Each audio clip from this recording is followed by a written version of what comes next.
দীর্ঘ আয়ুর দেশ হিসেবে পরিচিত জাপান বিশ্বের সবচেয়ে বয়স্ক মানুষের তালিকায় আছেন দেশটির বেশ কয়েকজন। তাদের একজন তোমিকো ইতুকা। অবশেষে দীর্ঘ জীবনের ইতি ঘটল তার। মারা গেলেন বিশ্বের সবচেয়ে বয়স্ক ব্যক্তি তোমিকো। মৃত্যুকালে জাপানি এই নারীর বয়স হয়েছিল 116 বছর। তোমিকো জন্মগ্রহণ করেছিলেন প্রথম বিশ্বযুদ্ধ শুরু ও টাইটানিক জাহাজ ডুবে যাওয়ার আগে। গেল 29 ডিসেম্বর আসিয়া শহরের একটি নার্সিং হোমে মৃত্যু হয় তোমিকো ইতুকার। 2019 সাল থেকে সেখানে বসবাস করেছিলেন তিনি। জাপানের পশ্চিমাঞ্চলীয় ওসাকা শহরে 1908 সালের 23 মে জন্মগ্রহণ করেন ইতুকা। বাবা মায়ের 3 সন্তানের একজন ছিলেন তিনি। তার আগে বিশ্বের সবচেয়ে বয়স্ক ব্যক্তি ছিলেন স্পেনের মারিয়া ব্রানিয়াস। 117 বছর বয়সে মারিয়া ব্রানিয়াসের মৃত্যুর পর ইতুকাকে বিশ্বের সবচেয়ে বয়স্ক ব্যক্তি হিসেবে ঘোষণা দেয় গিনেস বুক অফ ওয়ার্ল্ড।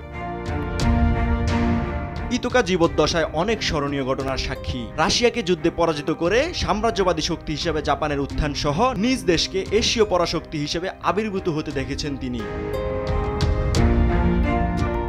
বিশ্বযুদ্ধে 1945 সালে জাপানের পরাজয়ের পাশাপাশি ব্যবসা বাণিজ্য আর শিল্প খাতের সম্প্রসারণ এবং শান্তিপূর্ণ গণতান্ত্রিক রাষ্ট্র হিসেবে নিজ দেশের উত্থান দেখে গেছেন।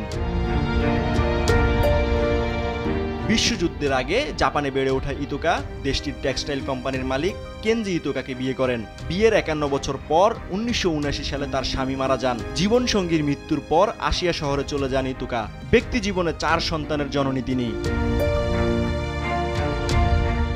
জাপানে সাধারণত পুরুষের চেয়ে নারীরা দীর্ঘজীবী হন। গেল বছরের সেপ্টেম্বর পর্যন্ত পাওয়া পরিসংখ্যান অনুযায়ী 100 বছর বা এর চেয়ে বেশি বয়সের 95,000-এরও অধিক মানুষ রয়েছে দেশটিতে।